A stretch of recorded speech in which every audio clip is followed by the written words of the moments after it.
Muito bem, amigos, estamos então começando mais um paulochagas.net aqui na Imagem TV. Um grande abraço a todos vocês. Estamos ao vivo para contar algumas novidades que a gente tem descoberto aqui na nossa vida profissional de jornalista na Serra Catarinense. Antes de mais nada, registrar aqui mais uma edição da revista O Bem Amado. Um abraço ao nosso amigo Antônio Armindo. Ele destaca nesta revista o desafio de ser nacional, obviamente ao internacional, que vai disputar agora em julho a Série D, né, D de dado, do Campeonato Brasileiro, e a gente vai torcer muito para que esta equipe consiga uma bela classificação e quem sabe a partir do ano que vem já possa disputar a Série C e assim fazendo o crescente no futebol serrano que nós esperamos e demais. Antônio Armindo tem revelado algumas coisas, dizendo que a revista O Bem Amado já não será apenas voltada para assuntos do internacional. Já nesta edição ele conseguiu diversificar parte dos assuntos, colocando outras modalidades de esporte, e daqui para frente, segundo ele, será realmente um trabalho voltado para o esporte serrano, não unicamente ao internacional. Então ganha nova proporcionalidade, nova textura, digamos assim, a própria revista O Bem Amado do nosso amigo Antônio Armindo Araldi. Eu acabei de participar, nesta manhã de terça-feira, de um workshop na Secretaria de Turismo e até fui com bastante curiosidade porque havia o envolvimento do próprio Senac numa parceria com a Secretaria de Turismo e também com os sindicatos dos hotéis aqui do município de Lages, e eu tinha realmente essa curiosidade. Fui convidado a participar deste café para ver o lançamento oficial. Trata-se de uma primeira etapa de um workshop de gastronomia, envolvendo, claro, o turismo, juntamente com a Secretaria Municipal de Turismo. Então são algumas horas de alguns cursos, desde degustação de vinho, culinária, entre outros, mas que o Senac está lançando aí, você poderá buscar informações diretamente lá na instituição, que eu não tenho assim de cabeça todas as coisas que foram colocadas. Mas é uma bela iniciativa, uma vez que a nossa Serra Catarinense tem realmente uma culinária bastante forte e uma forma de atrair o turista é em forma da gastronomia, através da gastronomia. Então, aliando-se ao turismo, eu acho que teremos bons resultados daqui para frente nessa parceria. Todos os cursos serão ministrados dentro da própria Secretaria de Turismo, uma vez que tem toda uma estrutura voltada para isso. Mas eu estive acompanhando, antes de mais nada, o preâmbulo, a conversa inicial do secretário municipal de turismo, o nosso amigo Flávio Agostini. Eu tenho sido uma pessoa que tem cobrado muito as ações voltadas para o turismo. Eu critico muito os eventos que acontecem para discutir o turismo e logo depois desses eventos a gente não sabe exatamente o que acontece depois. Não sabemos o resultado, não há um relatório, não há uma conclusão e não há um prosseguimento. Pelo menos isso tudo eu não percebo, não se divulga que a etapa após a reunião que discutiu o turismo, as ações foram tomadas e também concluídas a partir da discussão. Então eu critico muito essas coisas porque não avança dessa forma o turismo da Serra Catarinense. Mas o Flavinho colocou algumas coisas que eu tenho que dar o braço a torcer e realmente o turismo de eventos na nossa cidade de Lages tem se fortalecido e ele foi citando assim um a um, então eu dou a mão à palmatória. Estão sendo realizados vários eventos aqui no nosso município, mas também bastante voltados para esta área de turismo de eventos, turismo de eventos. O que a gente quer ver, e segundo ele falou, ver também a proposição através de projetos desenvolvendo turismo de ecoturismo, turismo de aventura e enfim, até esses para locais de conhecimento que a nossa Serra Catarinense tem, como lá na Coxilha Rica, você sabe o que acontece.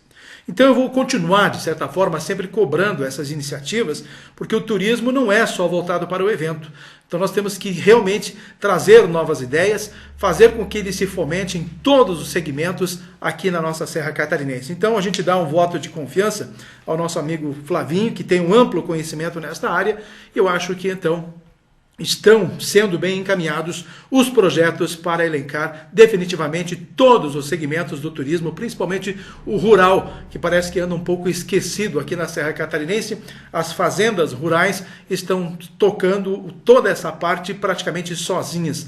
Não tem um acompanhamento específico do município para especificamente a divulgação do turismo rural, uma vez que a Serra Catarinense, Lages, foi o berço do turismo rural e hoje se perde com larga margem de distância para outras cidades, como é o interior de São Paulo, por exemplo. Mas, enfim, esses workshops de gastronomia serão bastante importantes também para criar uma novidade nesse campo de turismo aqui na nossa Serra Catarinense, especificamente no município de Lages. Finalmente, então, chegou o helicóptero, todo mundo já comentando, estão aí nos blogs, eu especificamente ainda não postei nenhuma notícia desse sentido, mas está aí o helicóptero, então, que vai prestar serviços para a nossa Serra Catarinense, especificamente também em Lages. Parabéns por essa iniciativa, está aí algo que nós aguardávamos com muita esperança, muita vontade de ver acontecer, e agora temos esta aeronave que já estará funcionando aqui na Serra Catarinense e ela estará sobrevoando diretamente todos os dias a nossa região para acompanhar então os atendimentos, as necessidades de atendimentos aqui na nossa região serrana. Parabéns por essa iniciativa. Estamos muito próximos, eu já vou entrar nessa questão de turismo, de eventos, na nossa Festa Nacional do Pinhão. Sexta-feira agora, a abertura oficial da Festa Nacional do Pinhão. E nós estamos aguardando esse evento com muita expectativa também. Eu já disse aqui que eu acredito na Festa Nacional do Pinhão. Eu fui um dos defensores de que ela deveria ser mantida, que de forma nenhuma deveria ser deixada de lado, uma vez que ela é o nosso maior patrimônio de eventos da nossa cidade e é um dos maiores e melhores eventos do estado de Santa Catarina. Então, está aí a Festa Nacional do Pinhão, abertura agora dia 29, com a presença de um número grande de autoridades, entre elas o próprio governador João Raimundo Colombo. Enfim, esperamos sim que este evento seja fadado de muito sucesso. E tudo isso a gente tem que relevar através da imprensa, falar, enfim, para que tudo aconteça da melhor maneira possível e lá no final, então, a gente tira as nossas conclusões. O Miller tem acompanhado também ali com a Imagem TV o Recanto do Pinhão, que está bombando. Todos os dias uma excelente programação, ele tem transmitido ao vivo, eu tenho acompanhado parte da programação através da Imagem TV também. Não tive ainda a oportunidade de acompanhar efetivamente o acontecimento do Recanto do Pinhão. No último sábado tive um compromisso fora de Lages, também não pude participar da abertura, senti muito, mas de qualquer maneira então estarei esta semana visitando o Recanto do Pinhão, porque é apaixonante aquele espaço para a gente acompanhar não só a cultura nativista, a nossa cultura regional, mas também provar um pouco da gastronomia que lá está sendo servida.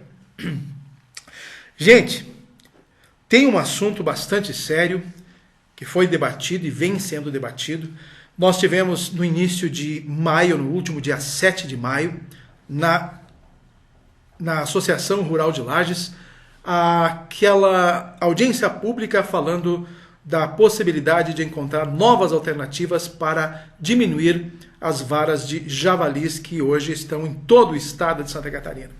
A grande preocupação já não é mais somente quanto as lavouras dos produtores que estão sendo hoje destruídas, comidas por esses javalis, já que eles têm realmente um apetite bastante voraz e nada sobrevive na frente deles, tudo que é alimento, desde ninhos de codorna, pequenos animais e até mesmo terneiros recém-nascidos, eles estão atacando nas propriedades. Imaginem vocês a preocupação dos produtores. Mas o estado de Santa Catarina tem uma preocupação ainda muito maior, que é com a sanidade de seus produtos. Vocês sabem que hoje Santa Catarina tem no gado, e agora conseguiu também na área suína, a certificação de livre da febre aftosa sem a vacina.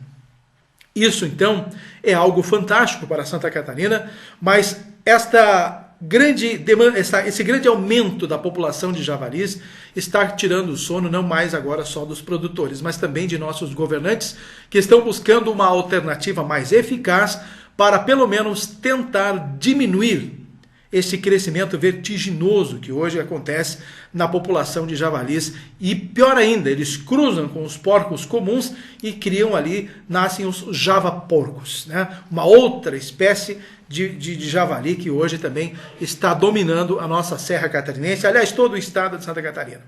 Então o governo do estado, através das forças de segurança, né, a Polícia Federal, a Polícia Militar Ambiental, a Secretaria de Segurança Pública e os órgãos sanitários, que vem aí a SIDASC, o IBAMA, entre outros, que também tem que compartilhar dessa proposta, precisam encontrar alternativas para que, de modo eficaz, diminuam, então, estas populações de javaporcos e de javalis.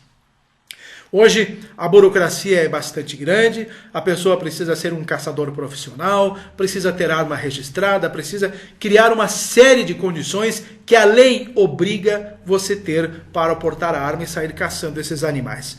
Mas alguma outra alternativa precisa ser criada para o Estado, para que o Estado de Santa Catarina consiga então combater esta verdadeira praga chamada javali, que está se expandindo agora por todo o Estado de Santa Catarina, evolui também para o Estado do Rio Grande do Sul e o Paraná. E não sei se não vai tomar conta do Brasil inteiro. Então são coisas que a gente vê. Apenas a minha crítica e a minha contestação é que as definições, elas são um tanto demoradas. Depois daquela audiência pública, ficou definido que seria criada uma comissão de trabalho para ver então como faria um diagnóstico específico da população de javalis e como fariam esse trabalho. Até agora não se tem notícias se essa comissão foi realmente criada, se essa comissão está realmente trabalhando nisso, porque foi dado um tempo de 30 dias para já se apresentar um diagnóstico, mas a gente não sabe de nada. Enquanto isso, a preocupação só aumenta. De qualquer maneira, vamos estar aguardando então qualquer solução nesse sentido. Eu até estarei trazendo uma reportagem especial na minha revista Vida e Natureza, nessa próxima edição de junho, porque a gente está acompanhando atentamente essa questão da proliferação dos javalis e a preocupação sanitária com a incidência desse bicho espalhando terror por todas as regiões do estado de Santa Catarina. Então está aí uma preocupação bastante grande. Mudando de assunto, vamos cair na parte política. Os prefeitos estão vivendo, neste momento, desde ontem, segunda-feira, até agora, quinta, a Marcha dos Prefeitos a Brasília. Gente, é a 18ª edição desta Marcha dos Prefeitos indo a Brasília. E a gente acompanha de longe a participação, inclusive, do governo federal. A presidente Dilma Rousseff, foi já o presidente Lula, o outro presidente, Fernando Henrique, isso mesmo. Mas, de qualquer maneira, os presidentes acompanham muito de perto, mandam os seus ministros e lá fazem um discurso muito bonito para os prefeitos, com inúmeras promessas e tudo mais, e cada prefeito com o seu pirizinho aqui, esperando que caia um respingo daquelas promessas concluídas e realmente dentro dos seus municípios, para que possam praticar alguma coisa nova a partir das ações ligadas ao governo federal.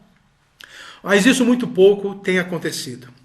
Nós sabemos que os cortes no orçamento da União vão também atingir diretamente todos os municípios que já estavam realmente numa posição muito complicada pela falta de recursos da esfera federal, e mais complicados agora ficarão diante destes cortes no orçamento da União. Então estão lá os prefeitos para saber qual será o futuro deles e dos seus municípios a partir destas novas ações do governo federal. Minha preocupação, e não é só minha, a gente tem visto inclusive a fala de alguns opositores a nível nacional, exatamente colocando o fato de que o governo está metendo a mão no bolso apenas da população brasileira, dos empresários e de todo mais do cidadão brasileiro. Não faz sequer uma parte de cortar um vivente apenas do seu governo. Quanto mais extinguir pastas, extinguir ministérios, extinguir tudo para enxugar a máquina administrativa. Então isso a gente não entende. O governo mete a mão no bolso do contribuinte, no nosso, né? Faz um monte de cortes, rala com a população brasileira, mas não faz o seu dever de casa. Em forma nenhuma, o governo federal decidiu fazer um corte de despesas internas, minha gente. E pelo contrário, para que aprovassem esse pacote fiscal, com essas benevolências voltadas apenas para o governo e com a justificativa de que somente isso resolveria o problema do Brasil. E aí todos os deputados mancomunados, amigos da presidenta, votam direitinho a favor desse pacote fiscal e com outras benevolências, com novos funcionários, parece-me que ainda isso, funcionários para a casa do Congresso Federal e tudo mais, aumentando o número de funcionários do Congresso para atender solicitações dos deputados. E pasmem ainda, amigos, em todas essas necessidades de contenção de despesas, os deputados federais aprovaram a construção, sabem do que dentro do Congresso, além de pedir o aumento do espaço para que eles possam trabalhar com mais tranquilidade dentro do Congresso e para abrigar todos os seus 50, 60 funcionários que cada deputado tem o direito dentro do Congresso Federal, pediram a construção de um shopping, minha gente. Então agora o Congresso Federal vai ter um shopping dentro dele, para que todos possam aproveitar os momentos de folga para tomar cafezinho lá no shopping, para fazer umas comprinhas, para gastar os troquinhos que eles ganham às custas do povo brasileiro dentro do Congresso Federal, 1,5 bilhão de reais para a construção deste ponto de comércio dentro do shopping, dentro do Congresso Federal para os deputados. Então, senhores, às vezes dá vontade de chorar nessa situação, de como é que os deputados federais fazem leis só beneficiando a si próprios, só beneficiando os interesses do governo federal, e o interesse da população, de um modo geral, não está configurado no envolvimento desses parlamentares, minha gente. Dói a gente, pelo menos a gente pode, por enquanto, ficar falando essas coisas aqui, e detonando essas atitudes desses parlamentares no Congresso Federal. E olha, muitos deputados de Santa Catarina estão aprovando, estão assinando embaixo estas questões que estão sendo aprovadas sem que a população brasileira possa reagir. Nós votamos nessa gente, nós os colocamos lá dentro, mas quando eles estão lá, somente fazem o que querem em benefício próprio. Nada que possa prejudicar o ladinho deles é votado. Não diminui um benefício sequer que esteja favorável. Pelo contrário, vão criando mais e mais e mais. Por isso, então, aquela corrida para ser deputado federal, para ser senador, porque as coisas lá dentro é uma maravilha, é uma ciranda. Estando lá, depois, tudo se recupera, o dinheiro investido, com certeza, nas suas campanhas. Então, minha gente, pasmem.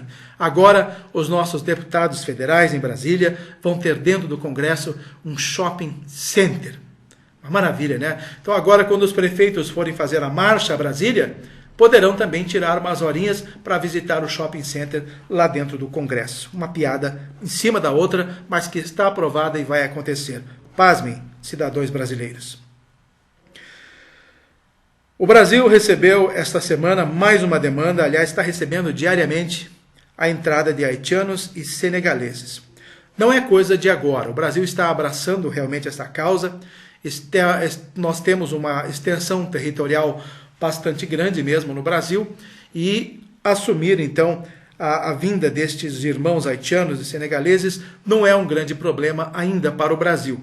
Mas de qualquer forma, não é de hoje que eles estão vindo para cá, há muitos anos já estão vindo aos poucos e estão se colocando no mercado de trabalho. Eu mesmo já fiz, se não me engano, aqui na Imagem TV, algum comentário de que eles já estão trabalhando em Chapecó, por exemplo, nos frigoríficos lá no chão de fábrica, trabalhando nessas áreas. E estão muito bem colocados. Existe hoje todo um controle desse pessoal que está chegando e que trabalha já no Brasil em várias cidades. Chegando no Brasil, eles escolhem as cidades. Então, esta semana, nós ficamos apenas perplexos pela falta de comunicação e de responsabilidade do governo do Acre e também do governo federal, que simplesmente embarcou mais de 40 haitianos e senegaleses em 2 ou 3 ônibus e mandou para Florianópolis. Se virem quando chegarem em Florianópolis. Aí a capital ficou sabendo, o prefeito César Souza Júnior ficou sabendo, pelo menos criou um ponto para receber estas pessoas, um abrigo improvisado, recebeu, cadastrou, vacinou, enfim, tudo, e elas seguiram destino para outras cidades do estado do Rio Grande do Sul e também aqui de Santa Catarina. Foram lá para Carazinho, para Passo Fundo, foram para Chapecó, ficaram alguns em Florianópolis, não sei se vem alguns para Lages, mas de qualquer maneira, e até por curiosidade, na semana passada eu estive em Carazinho, no Rio Grande do Sul, e estive na rodoviária para buscar minha irmã, que estava voltando de uma viagem de uma outra cidade do interior do Rio Grande, e naquele mesmo ônibus desceram mais ou menos uns 15 haitianos. Então vejam que a cidade de Carazinho está tomada de haitianos também, e eles gostam muito do Rio Grande do Sul. Mas de qualquer maneira, não há nenhuma contrariedade na vinda dessas pessoas de fora, de outros países, mas pelo menos que o Brasil e que estados como o Acre não fiquem enviando aleatoriamente essas pessoas para os outros estados, porque aí configura uma tremenda irresponsabilidade, principalmente a falta de comunicação. E nisso tudo, o próprio governo federal, que tem uma responsabilidade enorme nesse sentido, não está também cumprindo com o seu dever de casa, infelizmente. A Prefeitura Municipal de Lages conseguiu cumprir com uma de suas promessas, ou seja, finalizar a central de atendimento à saúde. Está tudo agora no único ponto aqui no centro da cidade, perto daquela onde era a Total, aqui na Marechal, perto do bairro Copacabana, enfim, um lugar bem colocado, até perto do posto de saúde, Tito Bianchini, tudo ali pertinho, e as coisas agora tendem a funcionar. Então, nesse sentido, as pessoas fazem os exames, requisitam o exame, fazem tudo ali, retiram tudo ali, não precisam mais estar trocando de lugar e buscando retirar exames, fazer exames, pegar remédios. A central de atendimento à saúde já aglutina vários serviços e as pessoas terão todo o atendimento voltado para a sua saúde nesse mesmo ponto, nessa central de atendimento. Então são coisas que a gente tem que parabenizar quando acontecem. Está aí um belo registro e tomara que a população saiba tirar proveito e o município realmente também consiga executar todos os seus projetos nesse campo da saúde que está muito carente aqui na nossa cidade. Bem, no próximo dia 1º de junho, nós abrimos o mês do meio ambiente. Eu já falei para vocês aqui na última semana de que teremos uma programação enorme com relação aos cuidados com o meio ambiente, com várias atividades, várias ações, com seminários e tudo mais. Então, está aí para vocês entenderem que alguma coisa interessante é preciso fazer. E a participação de qualquer cidadão é muito importante para que possamos realmente ter um meio ambiente em harmonia. Eu quero contar rapidamente uma coisa muito interessante. Esta semana, na frente da minha casa, lá estava um cidadão com uma carrocinha daquelas pequenas, carregada de material de reciclagem. Eu fui conversar com ele, o nome dele é Dario, o seu Dario, um cidadão de 52 anos de idade, ele contando que estava coletando lixos para sustentar a família. Ele tem 3 filhos pequenos, além da mulher. O mais velho dos filhos tem apenas 6 anos. Mas, de qualquer maneira, ele vive somente do lixo reciclável. Esse cidadão teve pouco mais de 23 anos de carteira assinada, não consegue se encostar, não consegue se aposentar, tem problemas de saúde, fez algumas cirurgias, tem os dedos das mãos quebrados, não consegue fazer grande movimentação com os dedos e não consegue emprego fixo mais. Então vejam bem, ele está à própria sorte, sozinho no município de Lages, e ele só disse que tem a família, ele, a mulher e os 3 filhos. Ninguém mais praticamente cuida da vida dele, exceto algumas pessoas que lhe dão cestas básicas regularmente, o que ele consegue então compor a sua comida, a sua sobrevivência dentro da cidade de Lages. Então não dá para entender como é que nessas horas um governo federal, um governo estadual e um governo municipal não atendem às necessidades básicas desses cidadãos. E aí perguntei para ele, mas o senhor tem noção do trabalho que o senhor está fazendo em prol do meio ambiente? Ele disse, olha, eu até sei, mas não me interessa muito o meio ambiente. O que me interessa mesmo é pegar essas coisas e vender para garantir a minha sobrevivência. Então tá aí. O cidadão, além de cumprir um benefício social extremamente importante, e ele até tem consciência que está cumprindo, mas ninguém dá bola e ninguém parabeniza ele por isso. Eu até fiz uma reportagem especial e será publicada então na revista Vida e Natureza, contando em parte a história do seu Dario. Tá bom? Só para encerrar, nosso futebol de Santa Catarina, os nossos clubes que estão disputando a Série A do Brasileiro, neste último final de semana, nessa última rodada, apenas a Chapecoense e o Avaí venceram em casa, mas já foi 50%, né? Os outros 2 times, o Figueirense e o Joinville, perderam fora de casa. A preocupação é que O Joinville está na 20ª colocação, é a lanterna, e o Figueirense na penúltima colocação, em 19º colocado. Então, quando alguém me disse, eu já comentei aqui, que haveria a possibilidade de nós termos 1 ou 2 times de Santa Catarina rebaixados logo de cara aqui nesse Campeonato Brasileiro, eu começo a ficar com medo, apesar de o Campeonato Brasileiro estar apenas começando. Tivemos apenas 3 rodadas, mas lá na divisa, aliás, lá na rabeira, na última colocação, já está figurando um time de Santa Catarina, e o penúltimo ainda colocado, outro time de Santa Catarina. A Chapecoense está lá pela 10ª colocação, com 6 pontos, venceu o Santos, uma bela partida, até assisti esse jogo, e o Avaí venceu o Flamengo lá na ressacada em Florianópolis. Então são coisas do futebol que a gente precisa estar atentos. Vejam bem, o Joinville até agora só somou 1 ponto, num empatezinho, se não me engano, com o Palmeiras, lá na arena do Joinville, e não fez nenhum gol. Empatou em 0-0 e tudo mais. E vejam bem, então esta é a situação dos nossos times de Santa Catarina, e vamos acompanhar para ver qual vai ser o desfecho desse campeonato brasileiro. Mas a gente sabe que arrancar bem é muito importante, dar respeito, e hoje eu vejo que dentre os times que estão disputando a Série A, a Chapecoense está impondo um respeito e jogando de igual para igual com qualquer time que ela enfrente. Isso dentro ou fora de casa. Hoje você vê a Chapecoense, que é um time do interior de Santa Catarina, jogando contra um Corinthians, dando sufoco no Corinthians em pleno São Paulo, perdeu de 1-0 por acaso, na última quarta-feira, na semana que passou. E assim vai. Contra o Santos jogou muito bem, foi para cima do Santos, fez o gol, segurou a partida, jogou de igual para igual com o campeão paulista, minha gente, com o Robinho e companhia limitada. Então a gente se orgulha de ver as equipes de Santa Catarina hoje na Série A, mas a gente quer ver todas elas muito bem, obrigado, e vamos torcer logicamente pela manutenção da Chapecoense e o Avaí fora da zona de rebaixamento, e torcer, claro, para que o Joinville e o Figueirense voltem a vencer e também cresçam na tabela de classificação. Neste meio de semana temos aí a rodada do campeonato da Copa Libertadores, o Internacional recebendo o jogo de volta com o Santa Fé, e muitos amigos da imprensa torcendo São Santa Fé desde pequenininhos, nasceram e se criaram na Colômbia e torcem para o Santa Fé. Então eu vou te contar.